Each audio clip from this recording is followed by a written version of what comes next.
Coming face to face with abortion will change you forever. That's what happened to many of us here in Little Rock in 1983 when a baby girl was found dead in a drainage ditch. She had been the victim of a legal abortion. And when that story came out, it galvanized the pro-life movement here in Arkansas. It's important for us to remember that in this story there are actually two victims. Obviously, the baby girl who was aborted, but also the mother who was probably alone and afraid and very likely misled about what an abortion really was. If you can identify with her situation, please know that there's forgiveness there for you. But also, if you can identify with this situation even right now, know that there are help organizations out there for you with all kinds of resources so that you don't have to repeat this tragedy. Sometimes, unfortunately, remembering a tragedy is the best way to avoid repeating it. And so, as you hear more about this story, I hope it will inspire you to be involved in the pro-life movement, and I hope it will encourage you to never ever repeat such a tragedy.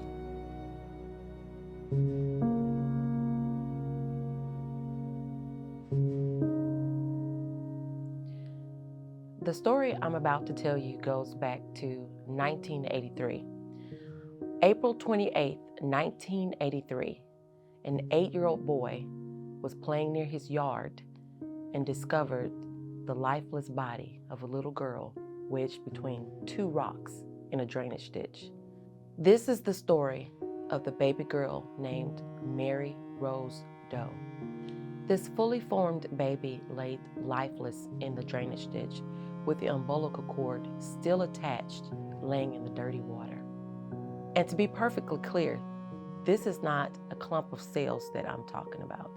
This was a person with brown eyes, white skin, and auburn hair. Authorities eventually determined that she had been legally aborted before she was just tossed in the ditch. She was approximately 28 weeks. That's 7 months gestation. And she was 5 pounds when she died. This grisly story would ultimately send shockwaves through central Arkansas and affect lives for years to come. After Mary Rose Doe's body was discovered in the drainage ditch in Little Rock, Arkansas, authorities were dispatched to investigate. Little Rock police officer Jim McDaniel was first on the scene. McDaniel expressed the difficulty of having to see with his own eyes the scene that lay before him to journalist Mike Masterson in 1983. Authorities sent the tiny body to the state crime lab, and once the investigation was done, it was determined that she was the victim of a legal abortion, and she'd probably only been dead a few hours when they had discovered the body. He said there was no obvious reason why this baby girl had been aborted. He told the Arkansas Democrat that her perfectly formed body could have survived outside of the womb had she been delivered by cesarean. A lot of questions surround Mary Rose Doe's case. One is whether or not she was the victim of a botched abortion. Typically, an abortion procedure is when they actually dismember the body and they remove parts of his or her body out one at a time. However, Mary's body was found intact, not dismembered. According to the state medical examiner, she died from suffocation in the womb as a result of the legal abortion. We reached out to Dr. Donna J. Harrison, the executive director of the American Association of Pro-Life Obstetricians and Gynecologists, about abortion procedures that cause asphyxiation. Dr. Harrison said one of the methods for inducing fetal demise before an abortion involves cutting the umbilical cord and letting the baby bleed to death in the womb. This would result in asphyxia. Without oxygen supplied by the umbilical cord, she would have slowly suffocated in utero. Her body then would have been delivered with much of the umbilical cord still attached. With the death of Mary Rose Doe, Many felt that abortion in Arkansas now had a face and a name. This was a very real, tiny little baby that was found tossed away in a ditch.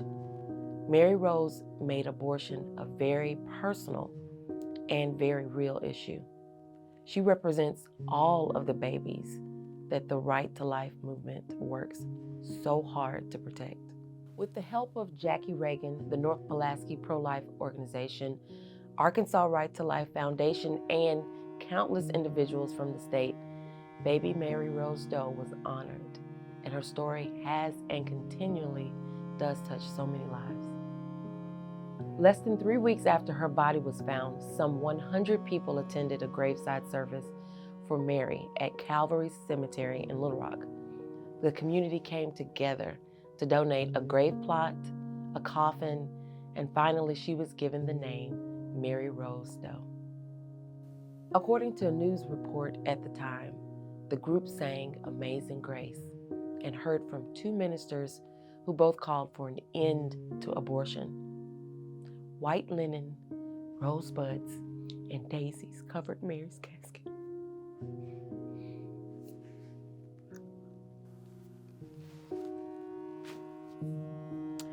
A small marker was placed on her grave, a memorial to Mary Rose Doe and the thousands of other unborn children aborted in Arkansas.